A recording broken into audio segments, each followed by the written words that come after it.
friends, and welcome back. And if you're new here, thanks so much for joining us today. It's Vlogmas day 23. It is time to cook for the girls. I know the last couple of days I have been cooking with you guys for us, showing some of the low carb meals that we have been having. Well, a while back I made a reel showing how I make Lexi's pancreatic diet food because she has pancreatic bouts every so often. I have modified the way I make it, and I'll go ahead and link the reel up in the cards in case you want to see the original way we made it, as well as dropping it below in the description. But today I'm going to take you along with me to go buy what we need to cook her food, and we're going to cook it here with you guys for Vlogmas day 23 so that you can see a faster and easier way of making it versus the old way I used to make it. Let's get to cooking. First, I need to put away these dishes, and we need to run to the store. So the majority of the time, I like to do it with malanga. These right here.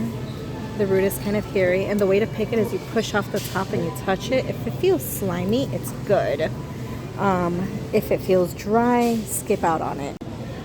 Sometimes I use golden potatoes because they're the creamier ones. Sometimes I use sweet potatoes. You want 93% lean. If you can't get it, then 85 is good. Sometimes I'll do boneless, skinless chicken thighs. And we're gonna get 2 bags of frozen peas and carrots. Then you're gonna want 2 cups of white rice. Sometimes you can use brown also. I have at home, so I'm not gonna grab any. Let's start with your root of preference. Go ahead and peel it. If you need to rinse it, and then of course dice it. As I mentioned while shopping, I am using malanga.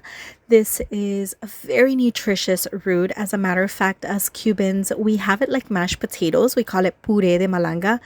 And I remember as a child, my grandmother used to make it for us all the time if like we were feeling sick. So like mashed malanga with a steak or a chicken steak was very soothing for the stomach.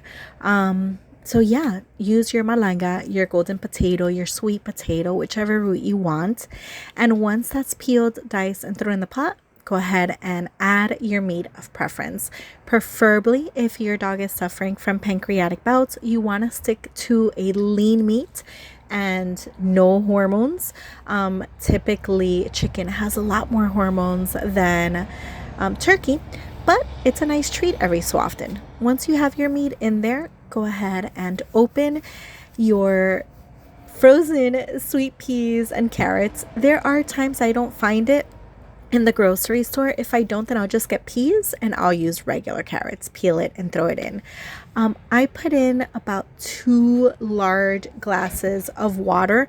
You want to fill it up to the max line. I haven't tried doing it with less because there's so much inside this pot. I want to make sure it gets cooked thoroughly. So I fill it up to the max line. And then I'm going to go ahead and cover it and pressure cook on high for 50 minutes.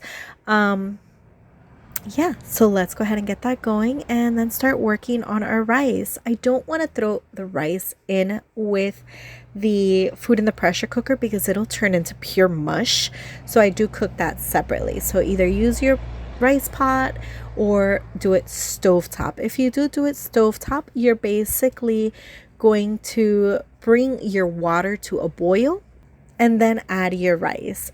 You are going to do 2 cups of brown or white rice and 4 cups of water. Once you bring it to a boil, just cover it, reduce it to low, and let it cook for about half an hour.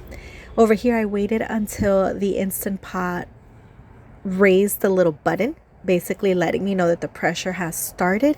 You don't want to touch the lid at that point while it's down like this because the pressure is done. And then this is what it looks like after the fact. I'm going to go ahead and drain it. And once it's completely drained, I'm going to shake out as much of that liquid as possible and throw it right back into the pot. At that point, use your masher. hopefully you have one. If not, then I guess a fork will do if you do it in small batches, so that you can get it completely mashed. And yeah, I'm still working on this, so I'm ahead of the game. Once it's mashed, then we will throw our rice in it and start mixing. And you want to mix it until it's thoroughly mixed. So let's get this done here. Mash, mash, mash. The malanga tends to be a little bit more tough than the sweet potato and the regular potato. Those will mash a lot easier. The malanga, you'll find that it'll have like little bits that are hard if you do end up finding that. So you want to mash that longer. So my pot was a little hot. I needed to grab my mittens to be able to pick that up. And I did use brown rice. Brown rice does have more fiber than the white rice, but I usually prefer using white rice just because it's more starchy, so it is better for dogs that have pancreatic bouts. So just go ahead and mix that thoroughly until the rice grains are mixed everywhere. Look how beautiful that is. Super delicious. I'm going to separate this into 2 batches. I have this big Tupperware. I believe this one is either 5 or 7 cups worth. I don't remember. So I'm going to fill that up, and that's going to go in the fridge, and that'll feed them for about a week. Lexi eats 3 times a day, breakfast, lunch, and dinner, and she has 3 ounces per meal. Lucy the same, but she has 2.5 ounces. And then the rest of it I stick inside of a Ziploc bag and I freeze it. So that'll be week 2.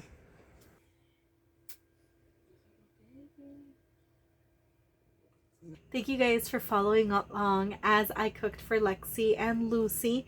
This diet has really helped Lexi a lot with her pancreatic bouts. She rarely has any, especially the malanga. It's very soothing for the stomach. The sweet potato is Lucy's favorite recipe. She devours it when I make it with that root.